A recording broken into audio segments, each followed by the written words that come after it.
be a direct free kick. Here's Roddy going on a dribble with his outside of the foot, and Bennett comes in low and takes him down, and direct free kick for Martinovic. Roddy number 5 to put it in play. And he slams it right off Bennett. Bennett really took that one on the shoulder, but he hung in there. Watson has the ball denied from him. Roddy fighting for it. Scullion chasing. And coming out of there with it is Oscar Pisano, and he boots it wide into the crowd. And the crowd wants a delay of game penalty, but the referee says no, unintentional, so therefore it'll be just a direct free kick for, and Alan Kelly's going to put it into play. Kelly off the boards, looking for a rebound try, just wide by Scully. Good effort there by Stuart Scully, and he took it off the glass and almost put it in the far corner, just inches away from the post. Here comes Scully back with the ball again. We have 3:43 left in the opening period. Watson shot and a save for Brown, even though it was off target. He caught that ball and distributes out to midfield. Be anxious to get the shots on goal. I know the Fever have had more shots than the Force at this point, but nothing on the board. Bennett giving chase. Kelly marking him. Here's Pisano. McWilliams trying to take it away. Pisano, good control. Kelly gets a foot on it. Look at this battle.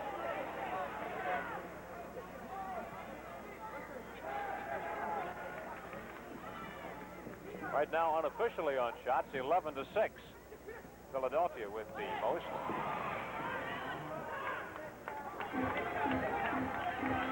Alan Kelly. Scullion controls. He's got a wingman on each side. This is Martinovic. Tries to play for the rebound, but it comes bouncing out a little wide. Nothing, nearing the end of quarter number 1. We played 4 15-minute periods. And that ball denied at very close range on a good play by number 18, David Grimaldi. Grimaldi did that very nicely, and as a matter of fact, got a foul on it as well. Alan Kelly shoulder charged him from behind, and Grimaldi was taken down.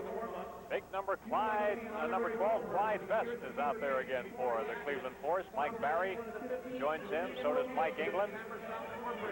Jim Lemon back on for Philadelphia. England into the middle. There's Best and Barry. Here's Best. Look out. Score. Cleveland leads on a goal by Best. It's 1-0 Force. That's a good goal and a good effort by Clyde Best. I'll tell you, he's a very mobile person for his size. Here, let's take a look at this on the replay. A nice pass to Clyde Best, who comes in and drives it with his left foot to the far corner. Woody Hartman can't handle that one. And the Fever's down 1-0. It took exactly almost 13 minutes before any one team got on the board, and finally the Force is on the board 1-0. Best has scored now 6 goals in his last 3 games, and for Best this year, it's his 8th goal of the year. He is their top scorer. 1-0 Cleveland. We have 2 minutes remaining in this opening period. Intercepted, and Cleveland back to the attack once again.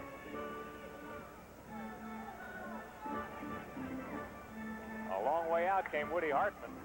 Here's Best with the ball again. Best shoots it wide. Save, Hartman. Best tried to chip it over Woody Hartman's head with a bending ball, and almost was successful. Woody played it very well and saved that one. Doc Lawson ahead as Philadelphia takes to the attack. Lawson takes a shot. England knocked it down from right in front. Amazing the way he can withstand those shots at close range. We've seen him do it several times. Jimmy Lemon controls. Into the middle, but booted away, and Cleveland's got it. Jimmy was trying to do a wall pass with Hlavniak, and it was a poor pass on Jimmy's part, and Hlavniak couldn't get it, and the Force took it away. Number 17, Bruce Miller. Here's Best. Taken away by Lemon, as Best never had control of it. I guess when Best does get control, though, not too many guys do take it away. That's correct. He's a very powerful individual. He shields the ball very well, and it's very difficult, really, to take it away from him. Up ahead along the near wall, and booted away by Bobby Smith, the teammate Fink. 42 seconds left in the opening period. Bobby Smith is matched up with Pat Padilla, and they both hail from Trenton. Atia puts it into the middle. And that was a good effort by Pat Padilla and a good scoring opportunity, and Pat just missed the goal. Freddie Gagurov, and the ball stripped from Freddie. And Mohamed Atiyah is back in control again with Fidelia. It's 2-on-3. Cleveland short, but the shot just wide. A wicked shot by Fidelia. Finally, the whistle sounds, and we have a kick violation coming up. Pat Fidelia and Doc Lawson were going at each other a little bit, and I believe Pat kicked Doc, and direct free kick. Peter Johnson, the referee, has established that one. Both Pat and Doc Lawson were on the tour with the U.S. national team in October. 3 seconds left in the period. Here comes Gagurov. He better hurry. Oh, a beautiful save by Brown as the horn sounds. And I'm not so sure that Brown knew the ball was coming. He simply put his hand up, and there it was. Let's take a look at the replay on this one. A great effort by Freddie Gagurov. He goes by Mike England and dribbles to the outside of his foot and then fires with his instep. A powerful shot, and I think Cliff just reacted. There it is. It struck his hand and never went in. So Fever is down 1-0 in the first period. So it is 1-0, as Walt just mentioned.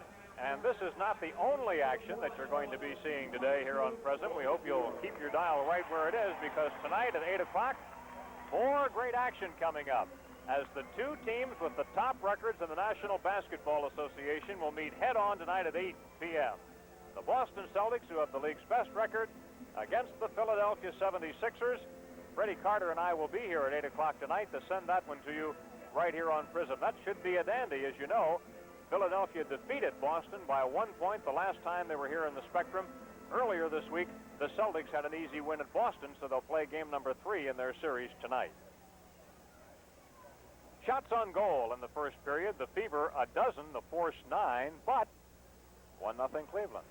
Yeah, it's an unbelievably low-scoring game in the first period, 1-0, and even though I think Fever had more chances to score, but they're not on the board, and the Force is doing a nice job playing away from home and trying to keep that lead. And at the moment, Clyde Best got the goal. A great effort. A great effort by Clyde Best to put him ahead. Let's take a look again at that last shot by Freddie Gagurov. There was 3 seconds on the clock, and here we see Freddie going on the dribble full speed, and then fakes to his right, goes by Mike England, and now fires a very explosive shot. He really tore into them, and then look at Cliff Brown. He's just simply reacted, and the ball hit him on the palm of the hand, and he blocked it out of bounds and prevented the score, so the score still remains 1-0 for the Force. You know, Freddie Gagurov has had points of one kind or another in every MISL game he's ever played. And that's unbelievable. As you can see, now so far this year, he has 6 goals and 3 assists. In his last 2 games, he's had at least 1 goal in every game so far this year. He has had at least 2 points in each game this season, and he's averaging 11 shots on goal per game this year. A one-man team. He's got a record. Here is his statistics there. 14 goals, 5 assists, 19 points. But the unbelievable thing, he has scored in every game of the league's history.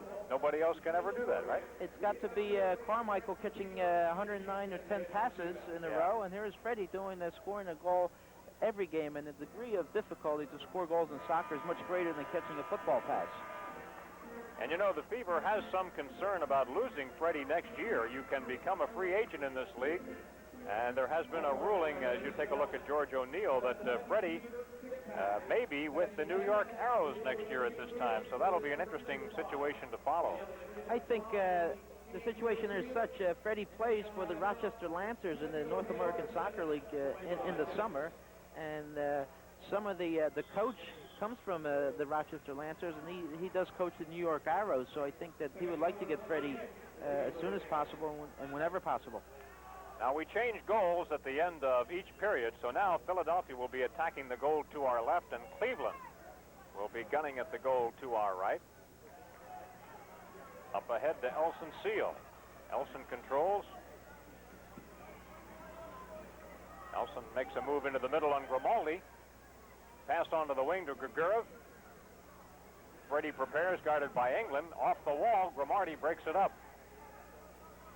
That was a good effort by Freddie Gagurov. He tried to carry him off the wall to Elson, but Davey Grimaldi was there to block the shot by Elson Seal. Here's Fidelia.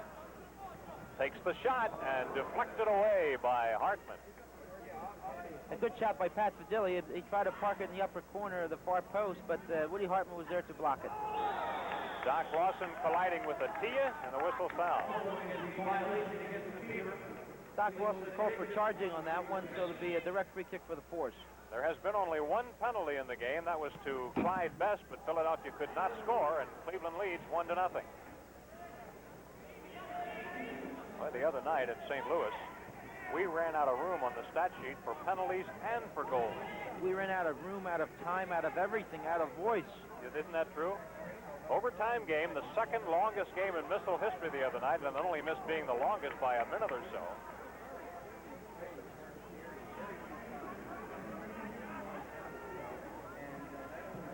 Mike England gets it back to midfield. Bedelia. Fighting for it is Joey Fink. And we'll get back to you at the end of the half. Once again, the score at the end of one. Actually, early in the second half. Here's England tossing it out to midfield. Intercepted by Doc Lawson. Here comes Doc. It's 3-on-2 Philadelphia. Freddie Gregorov. Freddie prepares into the middle, and a beautiful save by Cliff Brown. Cliff Brown is doing a number for the Force. He's actually their backup keeper. He's playing very well. Freddie took a shot, and Nelson was there and to knock it in, but Cliff Brown was prepared for it. Here's Freddie taking a shot. Ball comes right at Elson Seeley's feet, but Cliff Brown goes down there and takes it away from his right foot. Gary Allison is their #1 goalie. He can play. He has a broken bone in his wrist right now, but he is normally playing about half the games.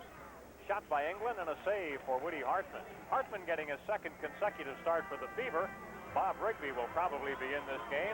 You know, it's looked like they're starting to share goaltending time. The pressure and the abuse on a goalie is just too much to go the whole game. No question about it. I think it's a good idea by Georgie O'Neill. He has confidence in both keepers, and he figures 30 minutes is enough concentration time for any goalkeeper with all that pressure.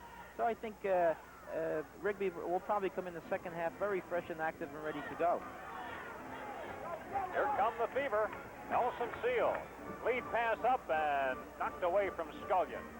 That was a bit too soft of a pass by Elson Seal, and Scullion couldn't reach it, and consequently was intercepted by Attia. Mike England, he's a big, strong fellow, makes the play out to midcourt where Attia boots it high into the air, and Scullion heads it over to Watson. Here come the Fever. Watson. Shot blocked at close range. Gregorov. Watson. Scullion. Oh, and a beautiful save by Cliff Brown. And a great effort by Scullion. That was good combination by all around. Let's take a look at this one. Attia to Freddie Gregorov, and then Scullion doing a lot of faking. Fakes left, fakes right, and then fires with his left foot, and a great shot. And then again, Cliff Brown was there to carry it out of bounds. The kick for Gregorov. 11:22 remaining to be played in the first half. Cleveland ahead in this game, 1-0. And this is a corner kick, and there, let's see what they do. There's a lot of movement in the box here. Kelly moves in, and then they're looking for an opening. Freddie can't find anybody. Here it is now. Delivered to Kelly. Oh, yes! Scores! Assist to Gregorov. Goal, Alan Kelly, and tied 1-1. Great combination. Freddie Gregorov was patient enough, took the corner kick and waited until Alan Kelly freed himself and took the shot well low into the corner. Cliff Brown couldn't handle that one. Here it is. Freddie flips the ball by Clyde Best, and Alan Kelly takes it first time. A low, powerful shot in the corner. Cliff Brown couldn't handle that one. So now the situation is such 1-1. The Cleveland Fever's back. Alan Kelly assisted by Freddie Gregorov, and again we see Freddie Gregorov getting some kind of a point in the Major Indoor Soccer League. Well, that's Kelly's first goal of the year, and you're right, the streak is alive for Alan Kelly's sporting a new pair of Nike shoes, red with white trim, and maybe that helped him to get that goal.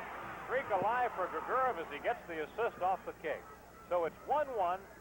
We're in the second period here at the Spectrum. Bennett across to Best. Cleveland with its starting team back out on the field once again. Tie ball game. Major Indoor Soccer League action here this afternoon. There'll be one other MISL game tonight. St. Louis will play at Hartford. And it's scooped up here by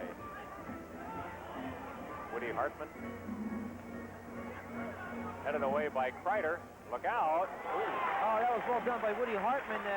I believe that was number 17, Barry, going in there, and Woody had to come out and take that one off the feet of, Clyde Best went down. And Scullion. I'll tell you, there's a lot of weight going down on that floor. Let's take a look at this one. Here's a bit of a collision. There's a little Watson sneaking by, and Clyde Best, Stuart Scullion, and Barry, all three of them going down at the same time. No, sorry, that was Paulie Garcia. Clyde Best walks off the field. He looks like he's shaking up a little bit. He's rubbing his right thigh, the quadricep there, and maybe he caught a knee there, and the trainer's now looking to it. Bruce Miller on the field for Cleveland. Brooks Kreider is out there. Oscar Pisano. Paulie Garcia. Bruce Miller. And Paulie Garcia is down. He's holding his ankle. He's in terrible pain. Well, he No, is. I'm sorry, it's Pisano. That's It's not Pisano, Garcia. yeah. They look alike, both from South America. No, sorry, Paulie Garcia originally hails from Mexico, and Pisano's from Argentina. Here comes Paulie off the field. Now it's Pisano walking off. And the trainer now is busy attending to Clyde Best as well as Pisano. And here, let's take a look on this replay. Freddie Grigorov makes a nice move here and does a good block tackle here, and still maintains possession of the ball. Pisano goes down and in pain. Taking his place is number 4, Ray Snetgecki. 1-1. 10:04 left to play in the second period. Into Grigorov. Freddie prepares. Drops it off, and the shot by McWilliams is just wide, or Scullion rather. Here is Scullion in control. Out front to Grigorov, and well done. he was outside the penalty area, but he still made the sliding tackle. He did it very well. Watson saw Freddie alone, and it was a one-on-one situation, and Cliff Brown had no choice but to come out and block, and he did that very well. Now it'll be a free kick for Philadelphia. Just wide off the direct kick. Kelly off the boards to Watson in front, but he can't control. Snetgecki to Miller. 1-1, Cleveland, Philadelphia, indoor soccer here at the Spectrum this afternoon. You're watching this event live. Last year, Philadelphia beat Cleveland 5 times without defeat.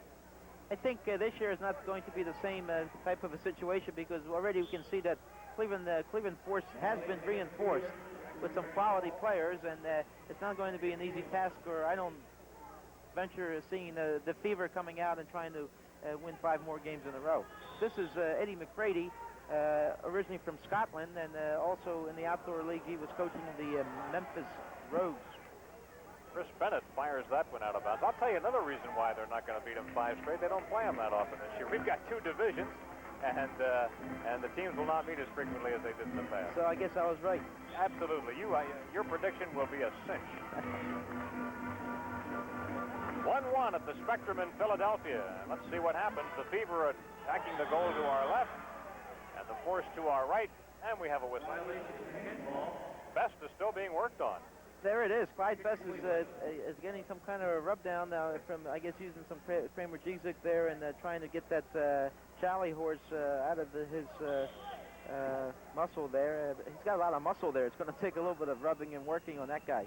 Cleveland putting the ball in play. Lemon gets a foot on it and breaks it up. Lebnak back on the field for Philadelphia. He was not able to play Wednesday in St. Louis. The pass for Grigoriev is broken up. Freddie fights for it with Grimaldi. Controls now. He's got Lebnak in front, and that ball booted out of bounds. That's a good pass. Jimmy Lemon tried to get one. Freddie Grigoriev split 2 defenders and pushed it through to Jimmy Lemon, and Jimmy took a full volley kick and put it over the top. 8:40 to be played in the first half. It's tied 1-1, and we got to say, in all honesty, this is a very low-scoring game. Of course, we might bust out of it yet. You never know. Well, as I said earlier in the show, that it's two new teams out there. Cleveland Force has all new players, and the Fever doesn't know them. They're trying to test each other. I think the Force is playing very conservatively. They're attacking with 2 guys, and otherwise they're marking very tight. So therefore, for the low score. Grimaldi called for pushing that time in the inbound play to Philadelphia, but Kreider rides Lebnak off the ball. Out to midfield, Lemon intercepts. It's 3-on-2 Philadelphia. Here's Lemon, lays it off for Lebnak. Shot, and a save for Brown. Follow shot by Lemon just wide. And I think that one, Jimmy Lemon should have parked. Levnak boots it into the air. Grigorov, scissors kick. Bobby Smith, header, but just over top. Good action, a lot of excitement, a good opportunity there. Hlavnik ripped one, Brown blocked it, followed up by Jimmy Lemon, who actually had an empty netter, and he missed that. Came on a rebound, ball went in the air, and Bobby Smith did a header and just missed it. It stays 1-1 as a result of that fast action. 8:01 to play in the second quarter at the Spectrum in Philadelphia. Andy Musser with Walt Chisowitz. I saw a headline story about you the other day in the New York Times. Pretty impressive there, fella. I'll tell you, they told me there was a picture on the front page as well, and I got some calls. They thought they should have put me in prison. Well, you're on prison this afternoon. Oh, there we go. Maybe that's what it they meant. was. I think that's what they meant, yeah.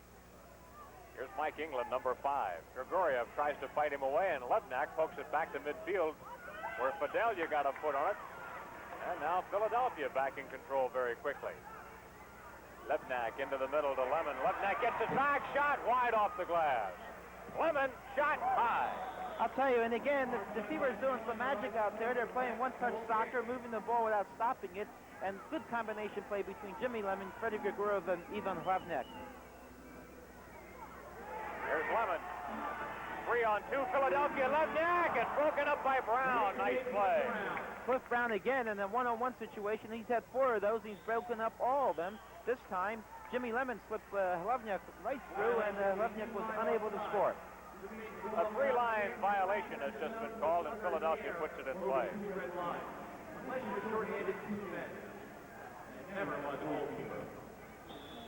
Whistle sounding as the ball is stopped by Grimaldi, and we have a pushing violation.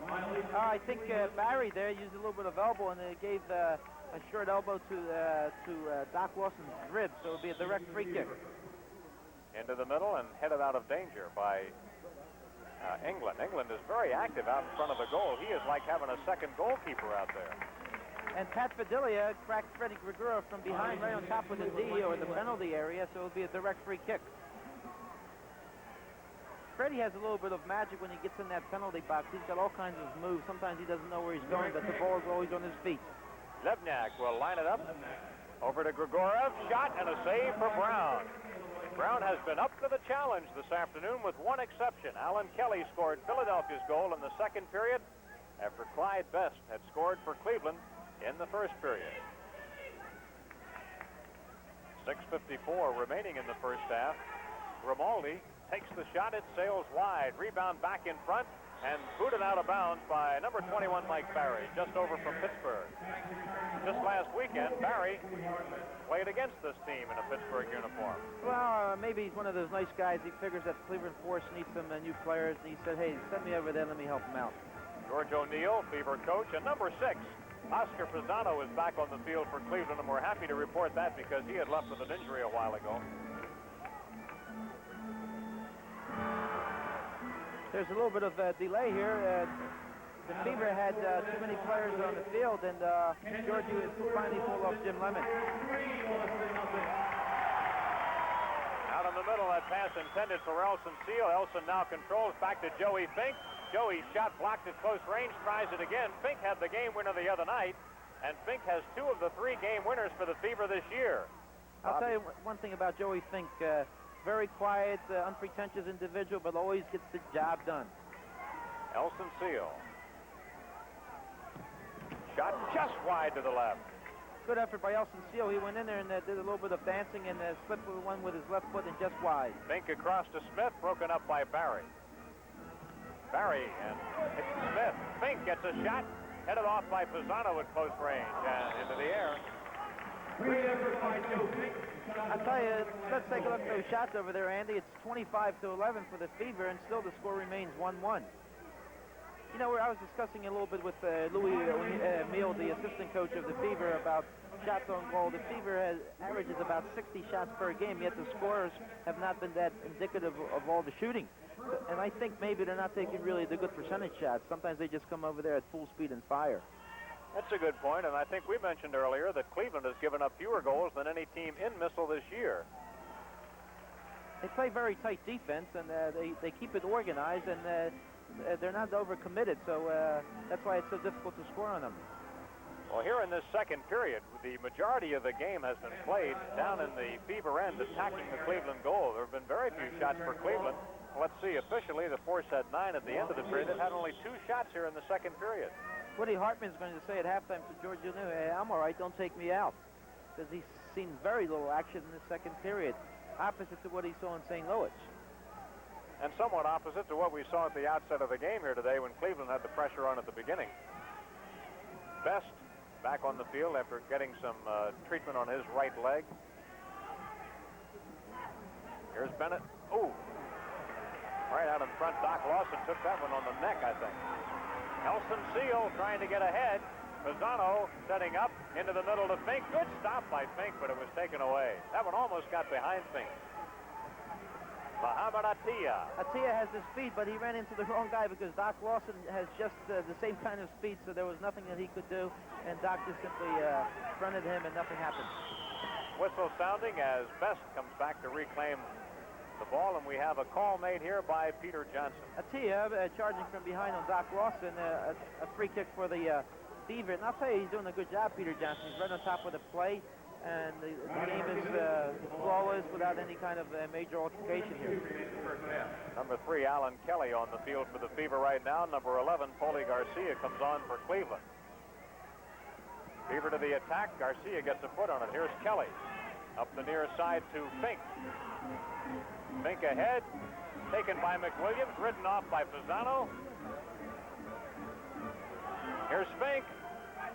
Into the middle, but nobody there. Whistle sound. And the whistle blows, and it was a foul on Elson Seal, and Elson saying who me because actually he didn't foul. He came in with a good block tackle, but Peter Johnson thought differently. He gave him a free kick. And yes, like every other game, the players criticized the officiating. They had a lot to say about that game at St. Louis the other night. I'll tell you, the referee's never right. If it's not one side, it's the other side, always complaining. And remember, there's only one out here. He has an assistant, but actually on the field of play, there's just one. Watson to the middle. Kelly giving a good bump. Best trying to gain possession. Here's Watson to the middle. And Best again fighting for it. Kelly fighting. Kelly tried to make what would you say, a two-footed pass? Yeah, I think so. He was down on the ground, and in the last effort, he was just simply trying to knock the ball over to David McWilliams. I guess it was with both feet. That's how he's got those new shoes on. He's trying to do everything today. Number 5, Ratty Martinovich getting another turn for the Fever. Number 8, Bruce Scullion is back out there. Kelly boots it off the board. That was intended for McWilliams, but broken up. Best makes a good control. Here's Barry.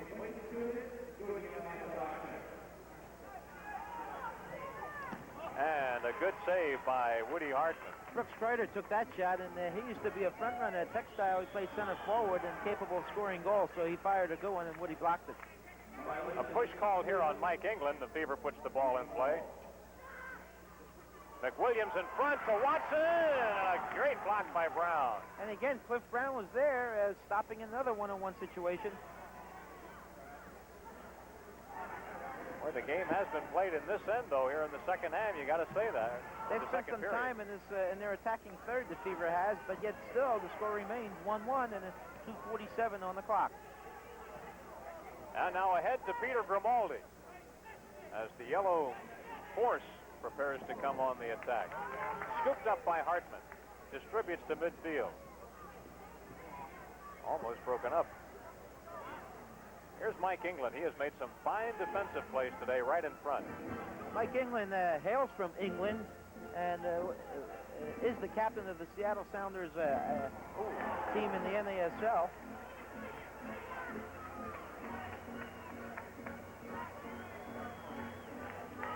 McWilliams 2-on-2, and a whistle sounds as Grimaldi goes down. Yeah, they caught Kelly, and Grimaldi was boarded against the boards here near the Force bench, and as he was boarded, Kelly also, with his foot, brought him down. So tripping was called in 2 minutes. Kelly goes in, and now the Fever must play short-handed or short-footed.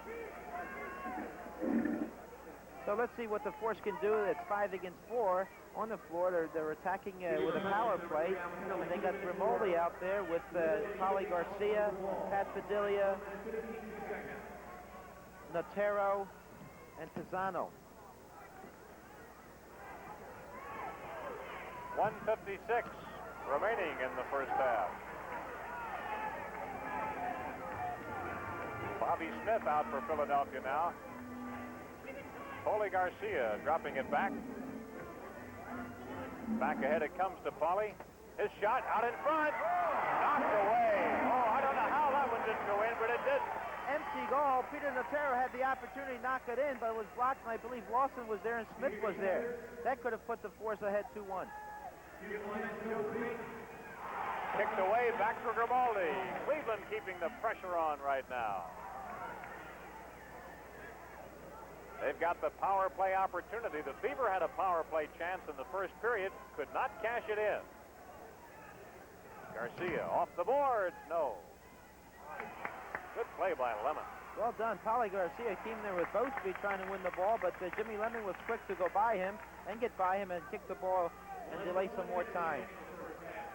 1 minute to go in the first period. Knocked down out in front by Doc Lawson. Here come the Fever. It's 2-on-3. Can they race ahead? Fake. He stops. In front. Lemon blocked at close range. And now they really have to hustle to get back on defense. Unlucky on that effort. A good play by Joey Fink, beating two people, flipping the ball to Jim Lemon, but Polly Garcia was there to block it. Miller's shot blocked at close range by Fink. It remains in play. Miller trying to control. 24 seconds left first half. Kreider's shot stays out in front, booted away by Lawson, and he will not be penalized for that. Referee claims that was unintentional, which we all think it was, and consequently no penalty on that one. So just a free kick. Kreider putting it into play. Freddie Grigorov out for Jim Lemon. Knocked away by Fink. You got to play tough defense when you're down by a man. Can't take any chances. Here's Fink. Empty goal if he gets past Brown, but he doesn't. Now here's Kreider defending, and the buzzer sounds. Kreider had gone back to cover the empty goal, left so, when Cliff Brown came out to make a midfield play. Unbelievable situation. Cliff Brown came out to midfield, actually. Joey Fink got by him. Freddie Grigorov picked up the ball, but was unable to put his foot on the ball and stick it into the net, and time ran out. Well, we have seen a very, very low-scoring first half. That's extremely unusual. We're going to have the highlights for you very shortly. We also have a couple of guests for you at halftime. Ed Tepper from the league office will be here, and we are also attempting to round up the famous Frank Tug McGraw. But before we have any of that, let's take a look at some recent action here. Look at this replay here. We're going to show you the last few seconds of the second period. The goalkeeper, Cliff Brown, comes out actually to midfield and blocks the ball in first time, and then Freddie Grigorov tries to chip it over his head, and look where he is. He's actually right at the sign where it says Major Indoor Soccer League and the Fever. But clock ran out, no score, still 1-1. You might think we're playing outdoors. That's what you'd have to call a calculated gamble, because if that didn't work, I'm sure the coach would have something to say to him about leaving that goal open, huh? Yeah, I think so. Well, we've had a low-scoring first half. It's 1-1, as you can see. And let's take a look at the way those goals were scored. It was Cleveland on top first. Cleveland on the board first. And Walt, why don't you take a look at this as Best gets that goal for Cleveland. Here's Clyde Best scoring the first goal of the afternoon here, and a good low shot. And here's Freddie Grigorov coming on one-on-one situation, going by Mike England and firing a shot, a powerful shot that Cliff Brown actually didn't see, just reacted and blocked it with his right hand. And so the first half came to a conclusion. Let's take a look at this now. And this is the one that Alan Kelly puts his foot to it and sticks it in the corner. Freddie Grigorov patiently held the ball, then slipped it to Alan, and Alan fired it in the corner. That made it 1-1, and that's the way we finished. The shots on goal, 28-16, favor Philadelphia. A remarkable advantage for the Fever in that category right there. But each team was unable to capitalize on a power play. And so, here at halftime, it is 1-1. Now, we mentioned that Ed Tepper is with us. Ed is one of the founders of MISL, the Major Indoor Soccer Soccer League. The league headquarters is right here in Philadelphia, or Bala Cynwyd, if you will. Ed involved, as we say, right from the inception. And here to talk to Eddie right now, Walt Chisowitz. With me, our halftime guest is Ed Tepper, and actually I'm going to say that he really was the founder of this major indoor soccer league.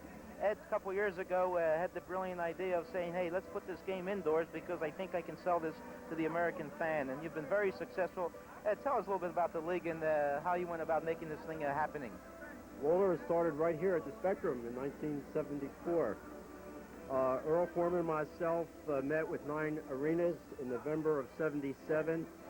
They all felt that it was a great indoor sport. It could be the indoor sport in this country if the league would be developed correctly. And with their support and with their help, we got good franchise owners, and we went from 6 teams in the 78 to 10 teams in 79, and we're going to be growing to 1980. The talent is here, thanks to Mr. Walt Chisowitz, who always said that the American players are ready, and Walt, they are ready. I think so. I think this year, looking at the American players in this league, they've done outstandingly well. In fact, Philadelphia Fever is loaded with American players. The likes of Eddie Sheridan, Davey McWilliams, Bobby Rigby, Bobby Smith, Woody Hartman, they're all Americans. Take a look at the St. Louis roster. I believe the entire team, except for 1 player, is American. So the league is very sound. There are a lot of quality players, and I think it's all a thank you to you for what you've done to make this thing go. Eddie, let me ask you a question. I know it must be a tireless job running around and getting these things off the ground, and all these franchises and owners complaining about bad weather, but yet you're there and you're doing it, and the league is going full swing and very professional. Well, you know, Walt, last Friday night, I believe it was the 14th, the opening in St. Louis, I saw 18,005 people. And that makes it all worthwhile. It shows you that the people want soccer. And it shows you that they will come out and that they will support it. And it was a thrilling game. And I know the Fever were in St. Louis on Wednesday, and that was a thrilling game. And you were out there with Andy. And well, it's people like yourself and Andy and people who have come with us in this league and have supported us and believe in indoor soccer and have done so much for soccer. And we think that we have a good foundation that we're building on. TV, you know, we feel that's a great TV sport. And we look for the fans to come out and to support us and to see what it's all about. And we're very, very pleased with the results so far. Eddie, let's talk about the future of this league. There are some rumors that you want to expand further, maybe attract some West Coast teams. How does that look to you? Well, right now, I would say that next year that we do hope to have 4 franchises on the West Coast. We want to pick the right cities. Well, it has to be the major arenas, and of course, it has to be good ownership that's dedicated and really, like Ben Alexander here in Philadelphia, want to see this sport go. And we're talking to people, and I would say it's a very, very affirmative response. I know last year that you had brought over some teams from Europe for international exposure. Is there anything in the plans like this for the future or possibly the 1980 season? Not right now, Walt. You know, as you know, that we've extended our season to 32 games, and we play it within a confinement of 4 months. So we're keeping a competition this year among ourselves. But I would say that we have teams this year that I would like to play the Russians. I think the Arrows can take them 4 out of 4 right now. All right, Ed, we're going to take a moment for a break and take an intermission here. I want to thank you for being on this show. It's always a pleasure having you around and doing what you're doing for soccer. Thank you very much. We'll be right back. All right, Walt, and we've got a great movie now showing on Prism. It's Love at First Flight. Let's take a look. There is a creature of the night whose very name strikes terror in the hearts of man. He fears only mirrors, the scent of garlic, and the sight of a crucifix.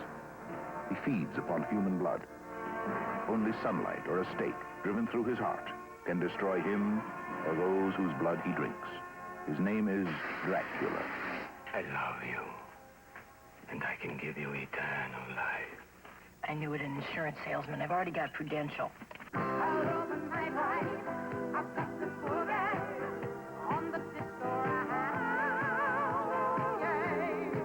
my, are you biting me? Oh, oh, oh. It was wild. How many times did he bite you? Oh, Just once. I told you it was our first date. I won't let him get her. I love a nightlife. Well, Count, what do you say to that? I would say leave Cindy alone and find yourself a nice Jewish girl, Doctor. That's the other one, isn't it? Dracula in New York. His style is irresistible. His curiosity is irrepressible. And when he takes a bite out of the Big Apple, his appetite is insatiable. If you're hungry, Master, we could ring for the night maid.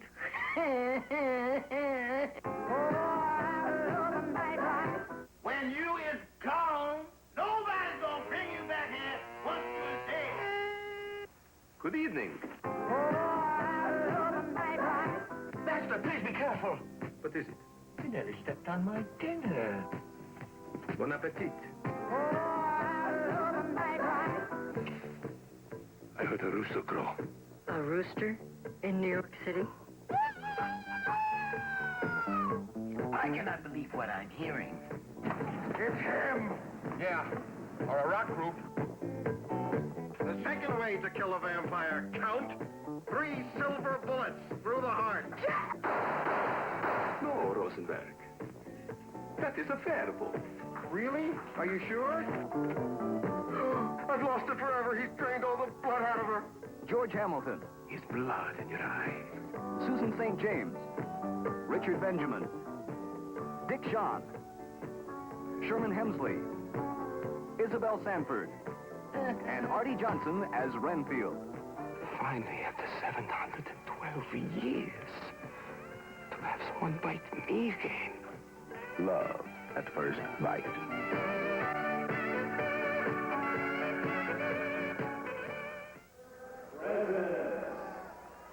Okay, back here at the Spectrum with the score, the Cleveland Force 1, the Fever 1, a low-scoring game, and my second halftime guest here, Derek Trevis, a former captain of the Philadelphia Adams, the champions of the 1973 NASL League champions, and then later the head coach of the Las Vegas team, Quicksilvers, I believe they were called, and then later now assistant coach for the Philadelphia Fury, and currently working in the indoor league as a chief scout for several of the clubs. And Derek, you've been around the league now, you've seen all the teams. What is your opinion of the league, of the competition, the type of players, and everything else? The standard of the players has gone up tremendously from last year. A lot of the clubs last year, we utilizing the talent from the surrounding areas. I think that still is the case in Philadelphia, although they have improved their staff tremendously. Some of the foreign players now playing, especially Buffalo, have 3 Yugoslav players there, Ledniak, Jankovic, and Karadzi, who are in a class by themselves as a 3-man unit playing up front. I think that is the one team that has made tremendous strides this year. It's a first-year team, and I think they rate very, very well with Philadelphia, with New York, and with Houston. Derek, let's talk about a little bit about you, what your future is. I know you've had some ups and downs. You were unlucky with the Quicksilvers. You had a good team, but you got some bad breaks, and then you were the assistant here with the Philadelphia Fury. And I know that you're an excellent coach, and you're looking to get a head coaching job, whether it's the indoor league or the outdoor league. And what are your plans for the future, Derek? My plans at the moment is I am working primarily for Detroit with Terry Fisher, who's been a friend of mine since 73, 74. I'm enjoying very much the scouting that I'm doing within the MISL, and I see this as a game now that it's great sports entertainment. I think that Ed Tepper and Foreman have done a tremendous job. The standard of the league has gone up. I think that they're going to expand next year and go into the West Coast, supposedly. And if they do that, then I'd be very interested in coaching indoor, which I have done before with San Diego and Las Vegas. At the moment, I've just purchased a home in Bucks County, and my wife and I want very much to stay in this area, so we're looking to stay at the moment.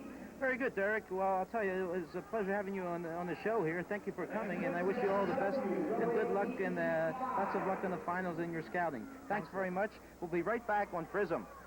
Okay, Walt, and I don't know what your plans are for Christmas Day, but we've got something for you to keep in mind, and it's a dandy. A great holiday movie, The Babes in Toyland, right here on Christmas Day.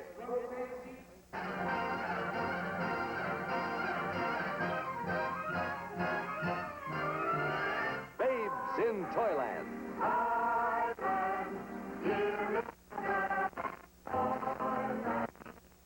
Starring Ray Bolger.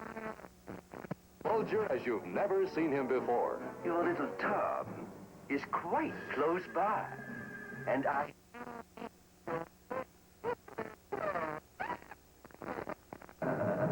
Oh, no! Tommy Sands and Annette. Living a love song.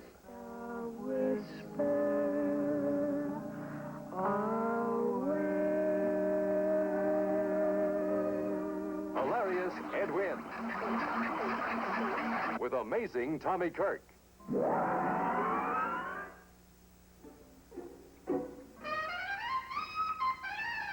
Kevin Corcoran. And with the comedy of Henry Calvin and Gene Sheldon. He sank into the sea.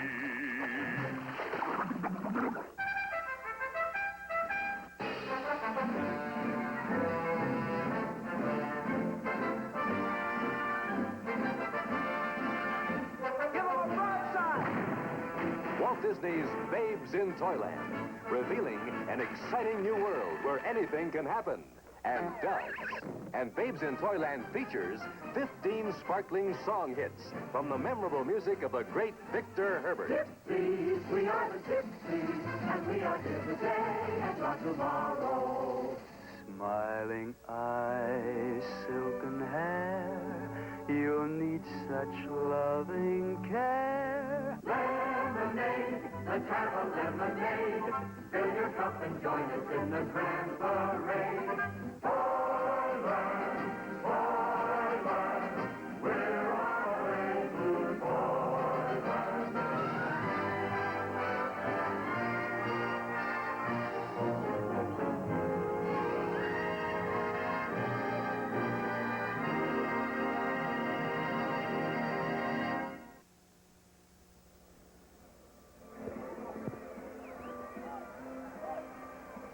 Andy Musser with Walt Chisowitz, halftime at the Spectrum. The Fever in the fourth. It's tied 1-1. It has been a remarkably low-scoring game for the way things have gone.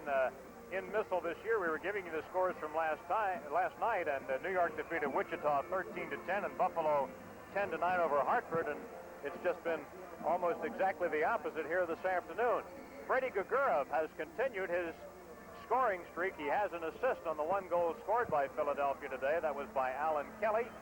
And Clyde Best scored the only goal for Cleveland. That was assisted by Bruce Miller. And so we are 1-1. I'll tell you one thing. So far, the crowd is getting more charge and excitement out of Socceroo throwing out his frisbees for Christmas for these youngsters at the Spectrum. But I think the youngsters and the adults are saying, hey, let's get some goals. Let's score and let's get on the board. Let's make this game, well, it's been an exciting first half, but certainly a very low-scoring game, and probably one of the lowest this year in its league competition. Well, right now, Ivan Levnak, Doc Lawson, and Bobby Smith, Freddie Gugurov, and Jim Lemon will start the second half for Philadelphia. The Cleveland Forest has Clyde Best out there. Number 16, Chris Bennett. Number 5, Mike England. Number 18, David Grimaldi. And we're missing number 11, Paulie Garcia. And in goal. Okay, let's take a look at this. I know Woody Hartman's still there, but they have changed, and they now have, I believe, Gary Allison is in there. Gary Allison, that's right. And what a surprise, because I thought Cliff Brown did a superb job in that first half, but yet Eddie McCready, the coach, wants to give Gary Allison a shot in the second half here. Have to assume that was just predetermined. By the way, again, mentioning that Allison has a broken bone in his wrist, but he is able to play. He has been playing right along with it. And so, Andy, you and I were predicting that Bobby Rigby was going to come in for Woody Hartman here for the Fever, and we were both wrong. We were wrong. We might be right yet, though. You never know. But certainly on a 1-1 tie in the first half, you find no fault with either goalie. There's no doubt about that. All right, now the Fever will be attacking the goal to our right.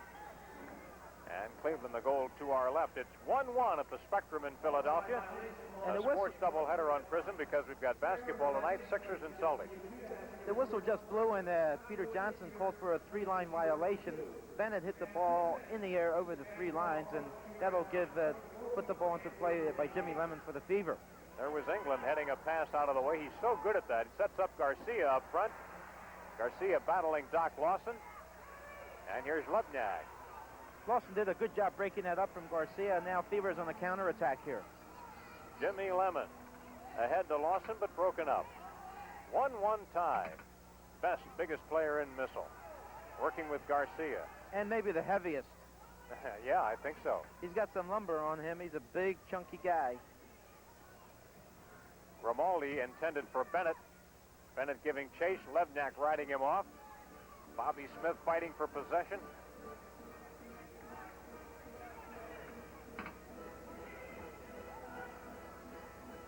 Grimaldi controls and keeps it in the Cleveland attack zone. Best ahead.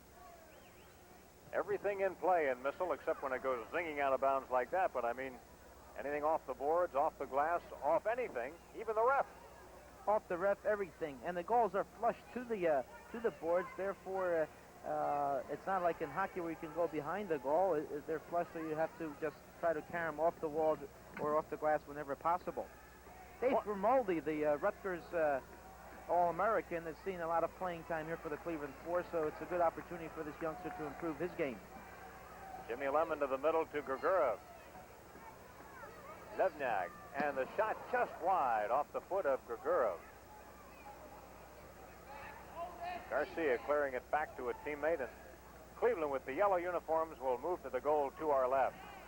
Contact, but no violation as Lawson tried to ride Garcia off the play that time. Here's Best, 3-on-3 right now. Shot high off the glass. Garcia tried a header but couldn't get it. Good effort there. Clyde Best using the glass to ricochet a ball off it, and Garcia came in to head it but just missed. The Cleveland Force, oh, here's the breakaway. Head to Lawson. Lawson prepares, gets around the goalie. Yeah, Allison. Lawson still with it, but the golden opportunity has disappeared. He just had a better angle, couldn't take a shot on goal, so he delayed, waited for someone to show, but nobody did. In front on the angle shot, rebound, and Lemon's kick goes way up high and nearly out of the building. Lemon took that one off Matia's foot, and it came off Matia, so it'll be a ball put in play by the Fever, and there's Lemon and Grigorov around the ball. Seal has just come in, Fink is in, and Lawson is there. Number 11, Elson Seal, is coming on the field now for Philadelphia as well. And number 21, Mike Barry, making his first appearance of the second half for the Cleveland Force. So is number 15, Mohamed Atiyah. This is Mohamed trying to ride Lawson off here. Lawson controlling. Up to Fink. Now it's Atiyah. Atiyah with Brown. Atiyah in the middle, shot wide. He falls down, and Bobby Smith clears it back. Whistle as we have a collision between Best and Hartman. Yeah, and Woody Hartman did right because he missed the ball, and Clyde Best was going in on, it's a score on him, so Woody, the only thing he could do is obstruct it, which he did, and the referee called it, Peter Johnson. So it's a direct free kick for the Force, and it's a dangerous situation here. Fever must be careful. A whistle sounds as Pisano just came onto the field. He comes running in trying to get away from the play. They're going to start this one over. Brooks Kreider is out there now for Cleveland, number 2. Best knocked down. Look out. Oh, unbelievable. How about that one? Elson Silly right now is the hero for the Fever. He took it off the goal line. That ball was going in, and Elson was there, Johnny on the spot, and cleared it. The whole ball has to cross the goal line for a score, unlike American football where if the plane is broken, it's a goal. And here's a pretty good save by Allison. Fantastic save. Freddie Grigorov got a nice pass from Joey Fink and took it on a turn without stopping the ball. That's a high technical type of an execution, and Gary Ellison was there to stop it, and he just got caught. Gary Ellison handled the ball outside the penalty area, and it'll be a handball because he actually becomes a player as any other player once he steps out of the penalty area. And he did that and used his hand, so it'll be a direct free kick for the Fever. A goalie is like any other player outside the penalty area, but you can understand how they can forget because they make the majority of the saves with their hands. Number 5, Rady Martinovich is out for Philadelphia now. Out on the field. Number 13, Pat Fidelia. He is out there for Cleveland at the moment. Here's Martinovich, and he boots it into the crowd. He teed off on that one, and it just sailed on it. It sailed. I think what Rowdy wanted to do. Yeah. Okay. Let's go back here on this replay and see where Cleveland almost did score. A great combination pass. Clyde Best fires a shot. It caroms off the wall under Woody Hartman. There it is on the goal line, and Elson Seal on the spot to clear it. Atia almost pushed it in, but Elson was the hero for the moment. That was amazing. In football, that's a touchdown because that goal plane was broken, but the entire ball did not cross, as you clearly saw on our replay. So the score remains 1-1. We're in the third quarter. We've played about 5 minutes of the quarter. We played 4 15-minute, nearly non-stop periods in MISL, this exciting indoor soccer game. Cleveland in yellow, Philadelphia in blue and red. Unbelievable low-scoring game, and the irony of the whole thing is just the other day, Cleveland was involved in a game where the score was 13-10. Right, and Philadelphia involved in a 9-8 overtime win on the road. Save Allison. Boy, that ball can really ride around the dasher board. And I'll tell you, these players are learning to use those dasher boards. The older the league becomes or the season grows, the better they become using the ball off the wall. Here's Pisano in control. Tried to lead Miller, but it's broken up by Martinovich. Elson Seal ahead to Grigorov. The rebound, the shot. Score! Philly leads 2-1 Grigorov. A great play by Elson Seal. Rather than playing for Freddie's feet, the ball was played off the wall. Freddie took it very well with his left foot, drove it to the far corner, and stuck it in the net. Fever takes the lead 2-1. Let's take a look at this one. Here's Elson coming on a counterattack and makes a brilliant pass, uses the wall. Freddie plays it very well, and here he is, continues to score and continues to set some type of a record. He has scored now in every MISL game in the history of the league. Goal number 15 for Freddie Grigorov. He has scored in every game this year a goal. He already has a goal and an assist in this game today, and the Fever ahead for the first time. They were down 1-0, and now they lead it 2-1. Assist on that play to Elson Seal, and a save for Woody Hartman. 9:52 left in the third period. The crowd will get charged up now as Philadelphia has its first lead of the day. A mini two-game win streak trying to be extended by the Fever this afternoon. Referee blows the whistle, and yes, they brought the play back. Brooks Schrader moments ago was pushing Freddie Grigorov. It was a delay call because the side referee spotted it and gave it the call to Peter Johnson. Pisano racing at midfield, collision with Watson.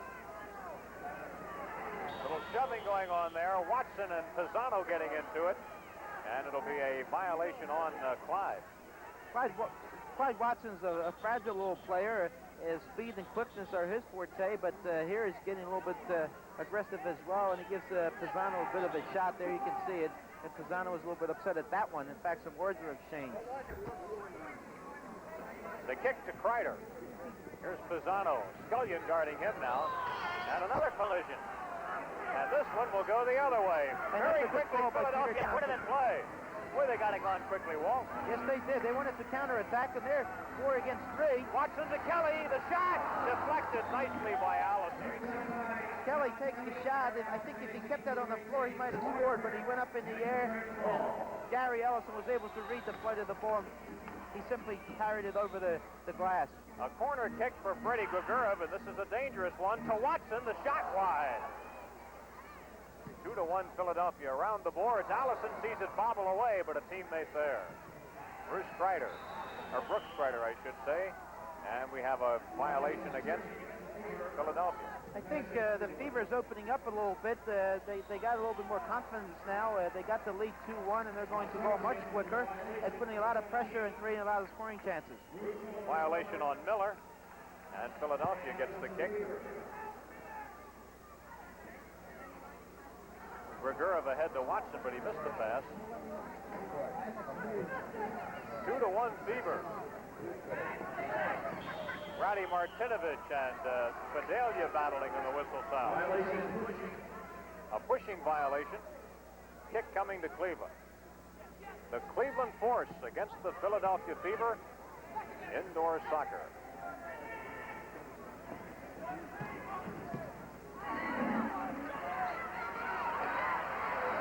Gregura. Freddie racing in on England. Ball getting away and a save for Allison. Freddie had a one-on-one with Mike England that was trying to get by him, but Mike this time did a nice job of containing and delaying. In the first half, Freddie did get by him once, so Mike now reads the moves much better than Freddie has. Dave McWilliams on the field for the Fever right now. Here's McWilliams, number 6. Playing for the rebound to Watson. It got away. Here's Scullion. Good move by Scully. The shot wide. Nobody in front for the rebound. Randy Martinovich gets it back in front. Scullion just off the board. Off the boards, and Gary Ellison also had his arm on, and he's holding his hand, as you can't see it now, but he is in pain. That's that chipped wrist that he might have, and he is still in pain. He might have to come out of there. Here comes Watson. Oh, and Watson was ridden off that play by Notaro, and no whistle sounded.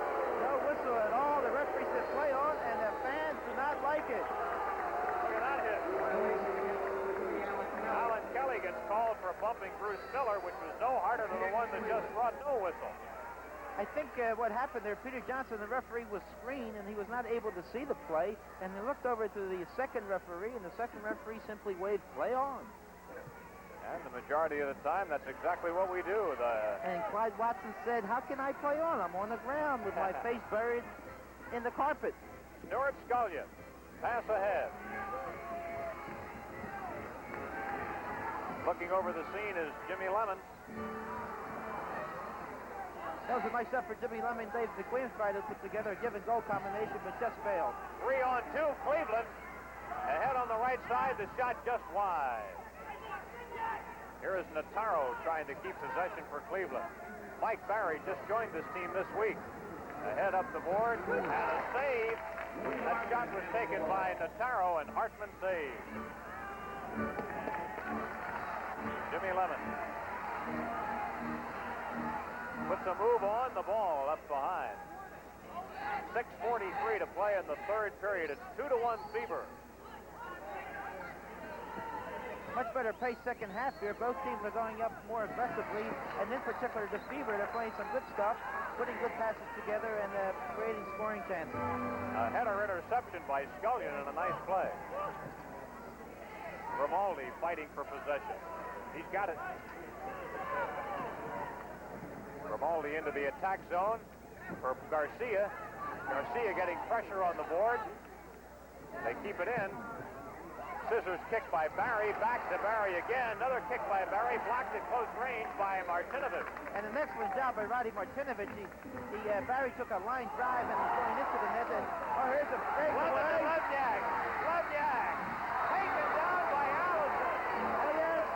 Taken down. He took him down, and it's 2 minutes. No question about it. Gary Ellison is going to get 2 minutes. Let's take a look at this one. Ivan Hlavniak has a breakaway here. Gary Ellison comes out. Hlavniak toe pokes the ball ahead of them, and then there is a takedown. A good American football tackle. 2nd down and 10 to go. Yes, sir. And let's see who's going to serve that penalty. It will not be Allison. It looks like Barry's going to serve that penalty. 2 minutes. And so now the Fever will have a power play, 5 against 4. And for the power play, McWilliams, Hlavniak, Lemon, Fink, and Freddie Gregura. And Georgie O'Neill is giving some instructions to Freddie Gregura, so they're going to, let's see how they do this power play. Well, here's Gregura back to Levniak in the middle. We've only had 2 previous penalties today. Neither goal was, no goals were scored during that time. Fancy footwork by Levniak. And Fink takes a corner try and boots it out of play. And again, this happened in the first period. Joey Fink almost repeated the same play from the corner. He tried to hit the far glass to Freddie Gregura, and again put it over the top and out of bounds. Well, now the Force will put it in play, and Jimmy Lemon will run it down for Philadelphia. 5:27 left in the third period, and a minute and a half left on the penalty. Just wide by Levniak. Back on the rebound to Lemon. Lemon preparing ahead to Fink in the corner.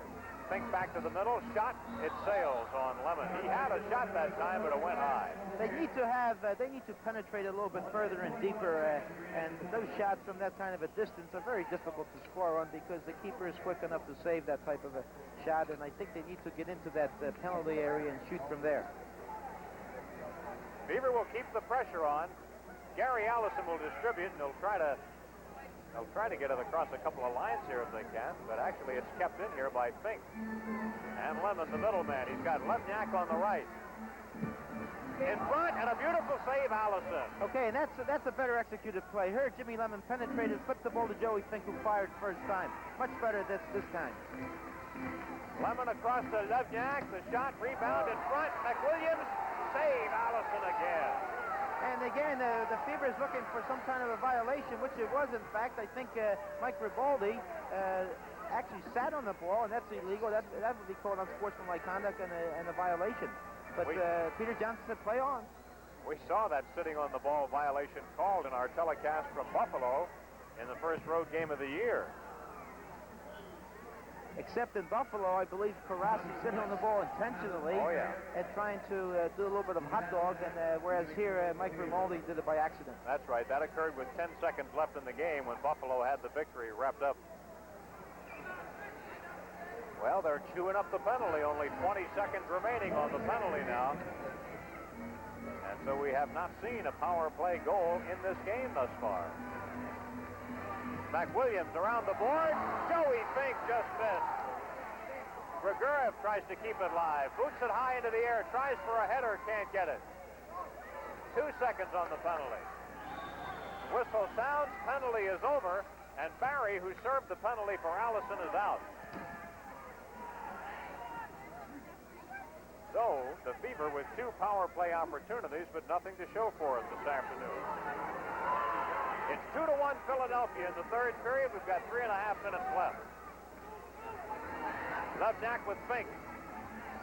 Here's Fink. Bennett's ahead. And Bennett fights the ball away from him. Nice work by Joey Fink on the boards, and Karen's went off the wall, but nothing happens. Here's Bennett heading it ahead. Elson Seal comes in to play it back to Woody Hartman. Here comes Levniak. Off to Watson, he just missed it.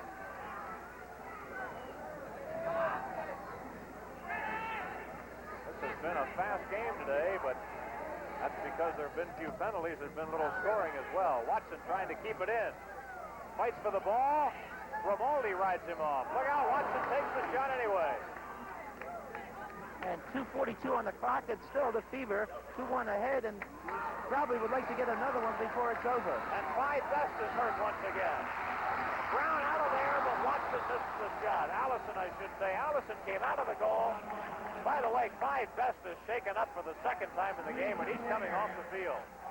Yeah, and I think it's that thigh. He caught a shot again in the same thigh, and the trainer's attending to him again, and he is in pain. He is. Brooks Schrader comes off, and again, Fever had an excellent opportunity. Freddie Grigoriev went by Gary Allison, emptying that. Clyde Watson left footed over the top. 4,522 at the Spectrum on this busy Saturday afternoon right prior to Christmas to witness some indoor soccer today, and they're seeing a good game, 2-1, Philadelphia in command. The whistle sounds. And I believe this time it was Doc Lawson who took down Atia, and Peter Johnson's exchanging some words with Dave Grimaldi, saying, hey, slow it down because we still got another period to go, and I want you to be thrown out of the game. Woody Hartman out to distribute to midfield. Grimaldi fighting against him. Grigoriev has Watson to work with. Notaro just rode him off the play. Or Schnetgecki, rather. Scully. Watson. Nice play, Allison. Great play by... Blocked by Allison off the shot by Grigoriev. He seems to have the knack of knowing when to come out, doesn't he? Yes, he does. He reads it very well. He's doing a good number on that. That'll be a violation on Atia. Oh, no. They got it against Doc Lawson. It's a bad call by Peter Johnson. Oh, yeah. Doc Wilson in possession of the ball. He's allowed to have the ball, and he's scoring against Doc Wilson. Bad goal. Just moments ago, though, again, Clyde Watson had a great opportunity. Stuart Scullion slipped him through, went by two defenders, gave him a beautiful pass, and again, Allison was there to stop the score. All right, here's England booting the ball up front to Atiyah. Atiyah around for Fidelia. Kicked out of harm's way for the moment at least. A sliding save by Woody Hartman. 5 seconds in which to distribute. Boy, Grigorov just got pounded by England, and again, no whistle. Pretty disgusted. A little bit heated out there now. They're going at each other a little bit. And the crowd is into it now, so forget the Frisbees. It's action time. Doc Lawson defending well against Atiyah on that try. 1:12 remaining third period. Fever on top, 2-1. Exciting indoor soccer action. And a kick coming to the Cleveland Force. Right out in front, booted away by Bobby Smith. England ahead for Fidelia. Scooped up by Hartman. Woody Hartman relatively this afternoon has had an easy day. As we look at the shots on goal, it's 43-19. Unofficial, but very close, I'm sure. Watson scores! A great effort by Stuart Scullion. Went through on a nice combination play, through the defense. Instead of firing, flipped the ball to Watson, who this time was standing on the spot, knocks it in, puts the Fever head through. Take a look at Stuart Scullion. This is great combination work. Goes by one defender, goes by Mike England, slips it to Clyde Watson, who quickly puts the ball in the corner. Fever 3, Force 1. Watson getting his 4th goal of the year. And Philadelphia taking a 2-goal lead. So we saw Cleveland score first today. And now we have seen the Fever come marching back with 3 consecutive goals, and they lead it by 2. The important thing here is they took a 2-goal lead, and they're up 3-1. But as we know, indoor soccer, that's not the answer. Don't relax, because 2-goal lead is no big deal. We saw in St. Louis where Fever led 3 times by 3 goals and almost didn't pull it out. Right, they had to go to overtime to win by 1. Off the boards and a sliding save by Woody Hartman, goalie with 5 seconds to distribute to Grigorov at midfield. Cleveland back to the attack. Here's Miller in front, and again, within that penalty area, a save by Hartman. Hartman has played the entire game. We haven't seen Bob Rigby today. Whistle sounding as Strider and Watson go on. Bennett charged from behind, and Strider also helped a little bit, and Watson gets a free kick. Bobby Smith is going to put it into play. 9 seconds left in this third period, a period in which the Fever has scored twice. In front, and kicked away by Miller.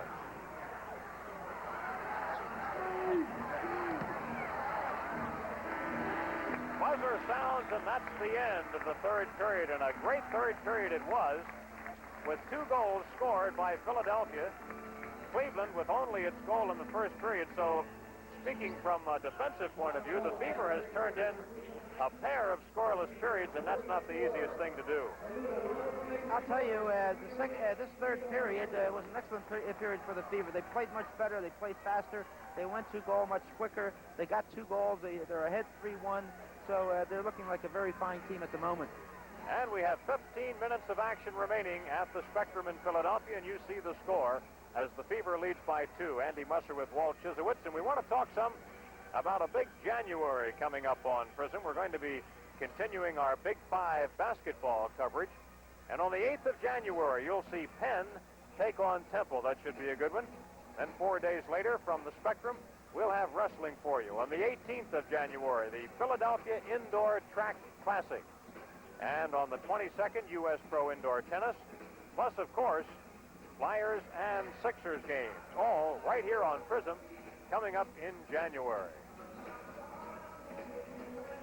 Shots on goal, 44 for the Fever, and 19 for the Force. That means the Force had only 3 shots on goal in that third period. That's almost incredible. They play a very conservative game, at least this afternoon. They're not very anxious to go forward with too many players. They usually attack with 2. Their key player, Clyde Best, is is sporting an injury on his thigh. He is in pain, and he hasn't seen much action in the last 7 minutes. So he's out, and without him, I'm afraid they're not going to score too many goals. You know, somebody told me that they actually built this entire Cleveland team around a guy named Alan Hudson, who got hurt in the preseason and hasn't played for him yet. That's exactly right. Alan Hudson was a great international from England, an excellent player, a midfielder with a lot of skill. And too bad he's not here this afternoon, because the Philadelphia fans would have enjoyed his game. He's a very skillful player with a lot of magical movements by his feet with the ball against the opponent. He's not here, and I'm sure that Eddie McCready, the coach, is very disappointed in that, because certainly, as you said, they wanted to build a team around him and make the franchise a very successful one. Beaver goals this afternoon by Alan Kelly, Fred Gregorov, and Clyde Watson.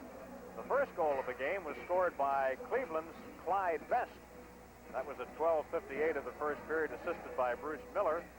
And Philadelphia assists on their goals today by Gregorov, Seal, and Scullion. So 3 points in there, check that, 2 points in the game today for Fred Gregorov, who has a goal and an assist. To keep his streak alive, he has scored a point, at least, in every game in which he has ever played, and he has scored a goal in every game so far this year.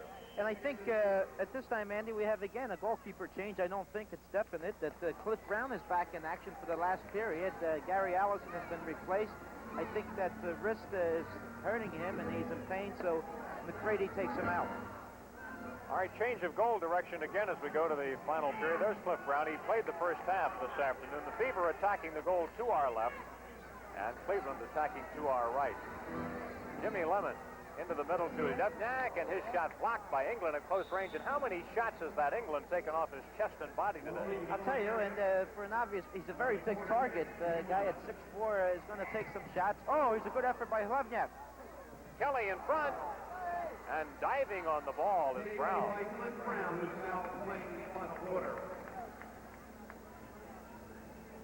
Here comes Bennett, number 16 for Cleveland. And Philadelphia back in possession. And Philly's coming out very fast. There's Martinovich on the quick counterattack, 3 against 2. Up ahead to McWilliams, batted down by Brown. Ratty Martinovich across and intercepted. It's 3-1 Philadelphia. I'll tell you, the force actually doesn't really have a very potent attack. Without Clyde Best in particular, they're really a very feeble attacking team. They defend very well. The keepers have done an excellent job. The defense, England and Kreider and Grimoli have done a super job. But Pat Padilla hasn't seen too much action. I'm wondering why. That's a good point. He's a capable scorer. He can get goals, and he should be playing. In fact, they just put him out there. Must have heard you. Paulie Garcia, number 11, has also come on the field for Cleveland. McWilliams racing for it with England, and McWilliams wins. Jimmy Lemon on the near board. Out across the way to Ratty Martinovich. Ratty winds up, and it's knocked away by Brown, and he smothers the ball. Ratty really queued up on that one. Here's Fidelia.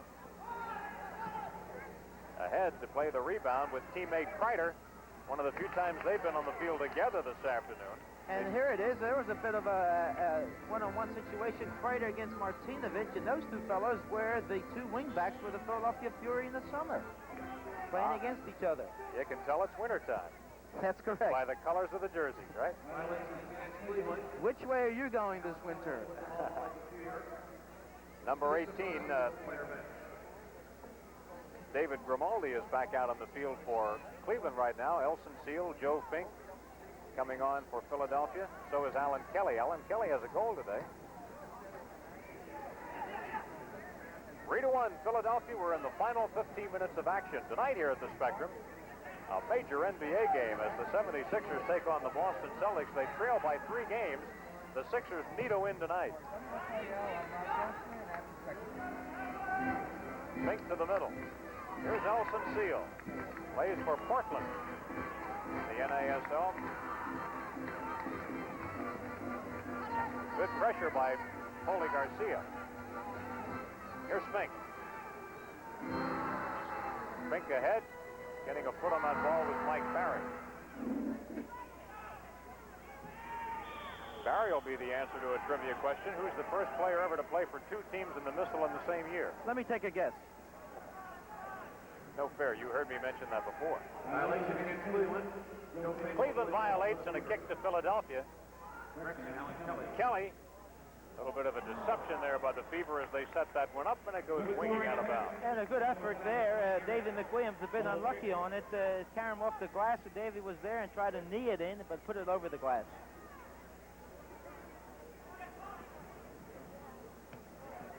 Out to midfield, Barry kicks ahead. Paulie Garcia racing Kelly for possession. Oh, and a sliding save has to be made here by Woody Hartman, who has played the entire game today. Rigby has had the afternoon off. Reminding you again, there will not be a game here tomorrow. Your schedule shows the Fever against Buffalo, but that game has been rescheduled for February 12th because of the Eagles playoff game across the street tomorrow against the Chicago Bears. I guess they're going to park cars here in the Spectrum, huh? I think so, yes. I mean, inside. Going to be a gang across the street tomorrow, and we wish the Eagles well in their battle against Chicago. They're ready, they tell us. Mike Barry, 3-on-3, distributes ahead. The shot by Garcia blocked at close range. And a save, or is he going to call a hand violation as, no, they're not. No, referee says play on, almost a hand violation, but Woody was able to handle that one. Doc Lawson did a nice job on Paulie Garcia on that last attack.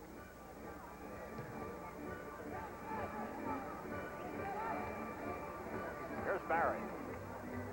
Barry just getting used to his new teammates, started with Pittsburgh. That was a nice move by Ray Schnetlecki on that one. Back-heeled it. Ray is not known for all that kind of finesse or skill. You like that name, Schnetlecki? That's like having two guys out there, isn't it? Ray Schnetlecki. I'll tell you, I'll never complain about names. He's Ray to all of his friends.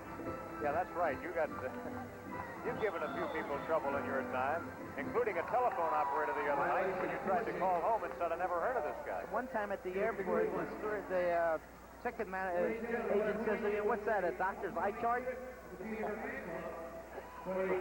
Good one. Off the boards and a save by Woody Hartman. Here's Dave McWilliams. Schnetlecki trying to fight him for the ball.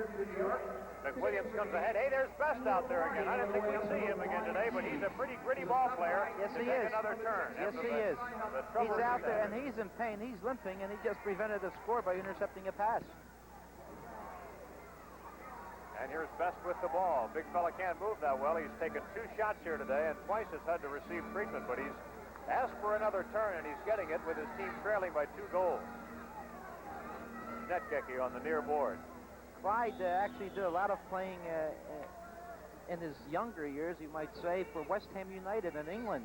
And he was a goal-getter there for West Ham, and then later was brought to America, played in Holland, and now plays for Portland. Originally from Bermuda. The home of Dale Russell, a former All-American at Philadelphia Textile, now with the Houston Hurricanes and the Houston Summit in the winter. Up off the glass, and a stop again by Hartman.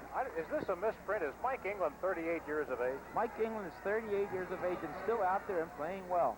Incredible. He's got to be the oldest player in the league, isn't he? Either here or Thierry from Buffalo. Right, you remember that guy trying to sneak away with 36. The little mouse. He was a dandy. Oh, what a stop by Brown. Great shot by Stuart Scullion and a good effort by Cliff Brown. 8:51 to play. Fever by 2. It's 3-1 Philadelphia. Freddie Gregorov back on the field for the Fever. I'll tell you, watching the game today, I'm going to take a... Oh, unlucky what again. Action, yeah. Watson took a shot off the wall. Scullion followed up with a header and missed. You're going to take a what? I'm going to take a guess today and say that if the Fever gets one more goal, the game is over. All right, here's Smith ahead. Watson into the middle. Broken up by Grimaldi. I think last Wednesday in St. Louis, we would have been wrong 10 times. Yeah, that's right. A little different playing at home if you have a 3-goal lead, I guess. I think. Bruce Miller getting a turn for Cleveland, number 17. Brooks Kreider, named New Jersey Athlete of the Year at one point. Brooks Ryder, you got the wrong guy. I think Pat Fidelia. Yeah. You're right, yeah. Brooks hails from Roxborough. He was a standout player at Roxborough High School, and then later played 4 years at Philadelphia Textile, was one of the top scorers where Textile was. In fact, he played for me for 4 years. That's right, and he led the Fury in minutes this past season, playing more than anybody else on the Fury. Very durable player. Oh, just wide. Freddie Grigorov almost had his second. Another pepper by Grigorov. Freddie's always around that goal area, whether it's volley kicks or head balls or whatever, he's doing it. And here again, he's performing up to par. He can put some real force on a shot. 3-1 Fever leading. No pun intended on that force on a shot. I was going to ask you that one. 7:06 to play in this game. A surprisingly low-scoring one for MISL standards. Last year, almost 12 goals a game was the average for the two teams. 2-on-1 Philadelphia break. Lemon across. Lemon shot. Just missed it. Just missed. And that one very unlucky. Freddie Grigorov did a masterful job of drawing the defender, who was Schnetnecki. Drew him out, slipped it to Jimmy Lemon, who took it very well, hit the post, came out, nothing went in. Take a look at this. Here's Freddie drawing Ray Schnetnecki, slips it to Jimmy Lemon. He first time is a powerful shot, hits the post, out of play, no goal. Best has gone back to the Cleveland bench. He's been replaced by number 16, Chris Bennett. He was not injured again this time, but he was winded, I'm sure. Freddie Grigorov asking for a little help here. Jimmy Lemon. And into the middle to Bobby Smith. That's a good pass by Bobby. To Lubnak. Back out to Bobby. They've got the pressure on here. Up ahead to Lubnak. Into the middle to Grigorov. Freddie takes the shot. And knocked away. They just couldn't get it going that time. Bobby Smith spent a lot of time in that attacking third. He's not used to that attacking third. He likes to hang around in the back and be more destructive, but he can also play some offense. A save for Woody Hartman. Peter Notaro, number 7, is on the field for Cleveland. Mohamed Atiyah heads the ball. 5:45 left in this game. 2-goal Fever lead. 53 shots to 20. Remarkable. But only a 2-goal lead. Number 18, Dave Grimaldi, back out there for the Force. 3-on-2. Lubnak. Oh, he wound up and he left the ball there. I think he wanted to slip it to Doc Lawson, and he missed the ball and fell, and consequently, Grimaldi intercepted it and forced his own counterattack. Beautiful save by Hartman. That shot was really zinging from the foot of Bennett. Yes, he fired a good one, but Woody Hartman read it very well, and let's take a look at it. Here comes Bennett full speed, drives one, low line drive, and Woody Hartman reacts very well, blocks it with his left hand, and no goal. And this ball goes sailing high over the net.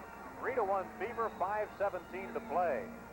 If the Fever wins this game, they'll be 4-3.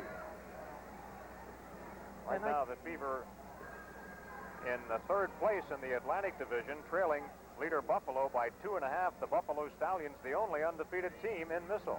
I'll tell you, the Buffalo team is an excellent team. We saw them a couple of weeks ago on Channel 17, and they can play soccer. That's why they're 5-0. Philly actually is in a very difficult division with New York, who were the champions last year, and Buffalo. So that should be an interesting, exciting race between those three. But don't count Pittsburgh out because they just won last night again. The Arrows have been defeated just once this year. Buffalo has already gone to Houston and won a game down there, and that's no easy task. A wind-up and a shot by Doc Lawson, but he hit the upper deck. That one in the upper deck, and we could call it a home run. Too bad the bases were empty. 3-1 Fever. Less than 5 minutes to play. Inciting indoor soccer action. 4,522 to see it here at the Spectrum today. I think this will be a nice gift for Georgie O'Neill, winning this one before Christmas. Yes. Grimaldi blocked at close range by Doc Lawson, and the whistle sounds. Peter Johnson, the referee, calls Elson Seeley for tripping Grimaldi from behind, and again, Elson wasn't very happy with that call. Let's take a look at this one. Here's Grimaldi coming in on the dribble. Elson's tracking him down and really does a nice job on it. He pokes the ball to Doc Lawson, but still, Peter Johnson thought he tripped Grimaldi.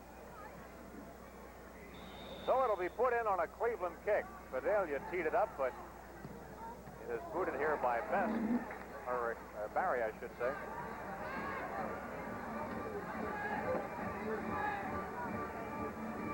Here's Elson Seal being run off the ball by Fidelia, and the whistle sounds and Fidelia will be called, I believe. And that's a good call.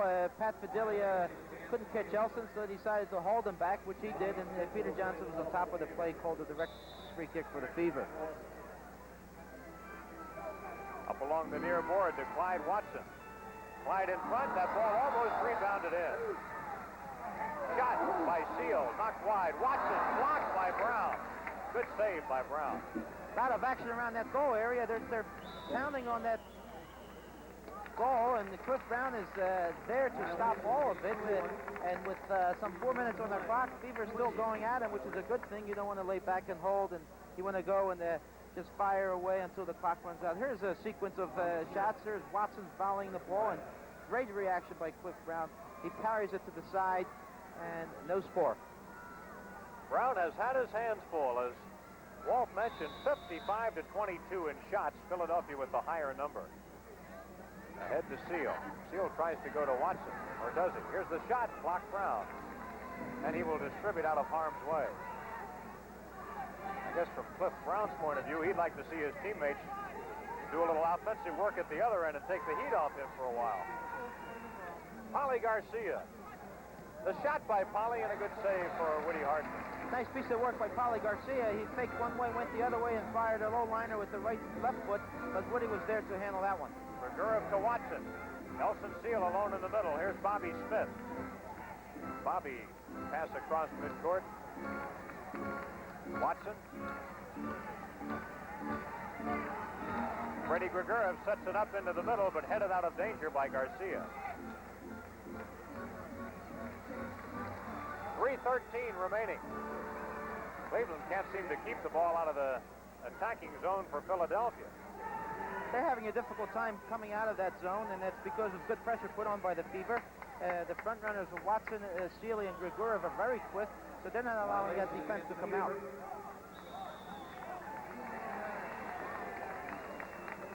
Oh, we got 2 minutes, and I think unsportsmanlike conduct. Somebody was mouthing off to Peter Johnson. He heard it, and somebody's going to take a walk. 2 minutes for unsportsmanlike conduct. Looks like number 18, Grimaldi, David Grimaldi from Rutgers University, and also from Trenton, will spend 2 minutes in the box. And I think the game, you could call it almost over, because the Fever will be on a power play for the next 2 minutes, leading 3-1, and I think they got a good chance of scoring here and putting it on ice.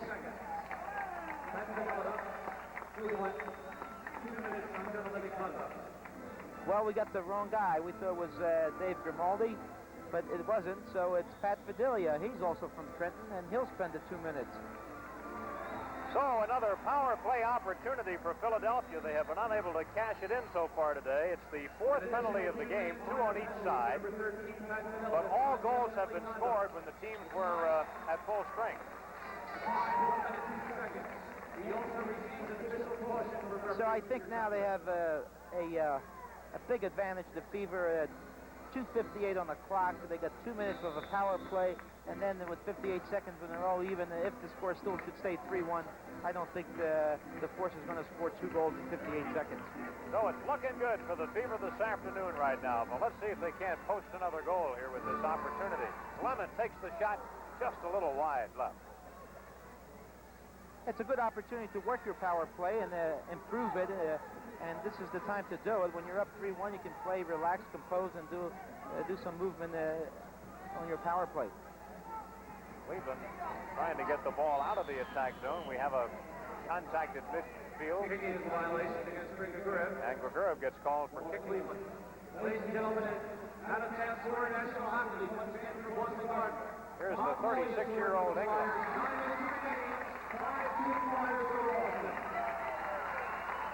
Here's a 2-on-1. Grigorov across to McWilliams, blocked by Brown. He came out and got both hands on that ball. Broken up by Lebnak, who keeps it in, and now it comes singing back to midfield where Lemon will set it up. Here we go again.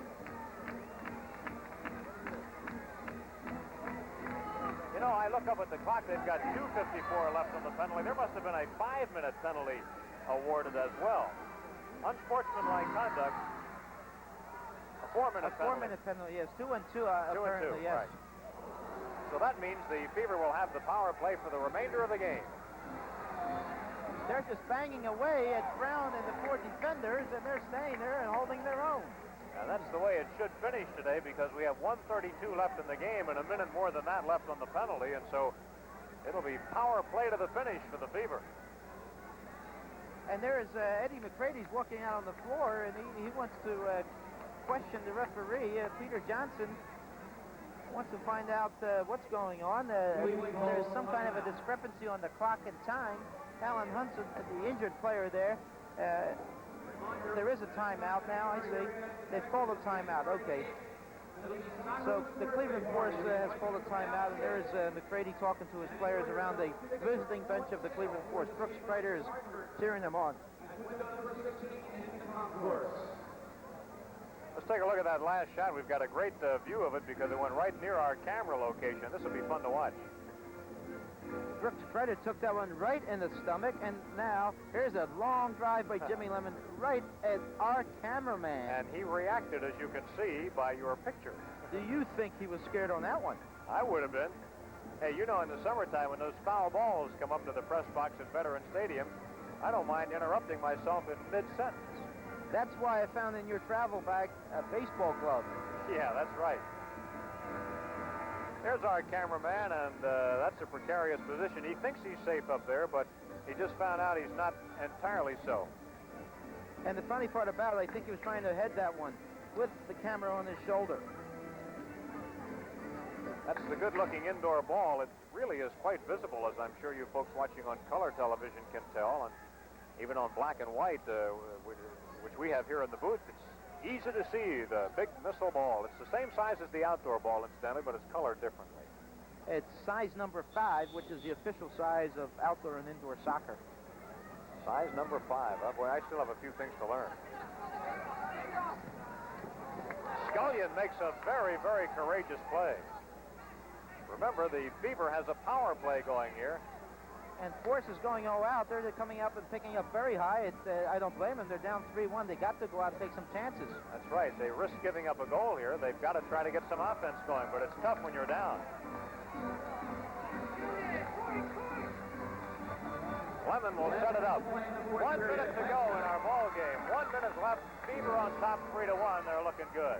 They're playing keep away. They're going to 4 corners, spreading it out and just holding the ball.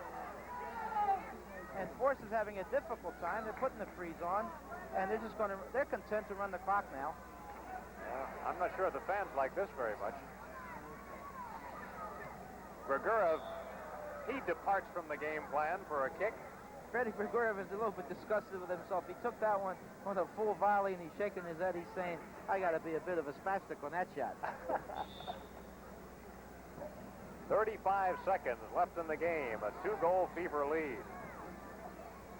Back to Woody Hartman. He's played the entire game. Bob Rigby has had the afternoon off. Excellent job by Woody. He made a couple key saves. Here's Freddie Grigorov. Grigorov, watch out. He might try one into the middle. McWilliams ridden off by Grimaldi. McWilliams trying to go after it, but cleared out by Brown. Here's Barry. Barry ahead. 6 seconds left. Philadelphia back in control. They're going to do it. And it's over. The end of the ball game. A victory for the Philadelphia Fever over the Cleveland Force. The shots on goal for the Fever, 58. And for the Force, 23. They had only 4 shots in the final period. They had only 3 in the third period, so only 7 shots on goal for Cleveland in the entire second half of this ball game, and that is remarkable. Well, let's take a look at the highlights of the second half of this ball game. Just a reminder that it was 1-1 at halftime, Walt. Here it is. You can see that shot. That's a great shot of Woody Hartman, a little bit excited. Here's a situation where Elson Sealy saves a goal. Cleveland Force almost stuck that one in there. And then we see Elson Sealy going on the semi-breakaway. He slips the ball to Freddie Grigorov. Off the wall, Freddie plays it perfectly and left foots it with the outside of the foot to the far corner. So that's our ball game this afternoon. Freddie Grigorov has kept his streak alive. He had both a goal and an assist in the game this afternoon. And Freddie is truly remarkable when it comes to scoring. He is just not to be denied. Huh? He's setting some kind of a record in the Major Indoor Soccer League, and we'll be curious to see how he does in the future games to come. And here's the last goal. Again, this time it's Scullion slipping it to Clyde Watson, who goes up in the air after he scores in ecstasy to make the score 3-1, and a big win for the Fever and Georgie O'Neill. Well, the Fever now with a 4-3 record, and they are above 500. Cleveland will drop now to 2-4, and yet again a gutsy performance by Cleveland today, particularly on the part of Clyde Best, who is their best player, and he was hurt a couple of times, and yet he did request a couple of more turns toward the end of the game. Well, you know, he's a good competitor. He's a tough player. He's played all over the world. He's a big international and a very forceful and powerful guy. So he said, hey, I'm going to go out and try to do my best. 3-1 Philadelphia. We did not see a power play goal today, but I think the 4,500 fans here on hand this afternoon did enjoy this ball game very much, as I know we did. Andy Musser for Walt Chisowitz, and the final score once again, the Philadelphia Fever 3 and the Cleveland Force 1. The executive producer of Prism Sports is Jim Barniak. Fever Soccer is produced and directed by Frank DeVicentis. Now stay tuned for One-on-One at 3:30, as Jim Barniak will be in conversation with the Alabama Boosters there from Bridgeport, PA, and with Tommy McDonald.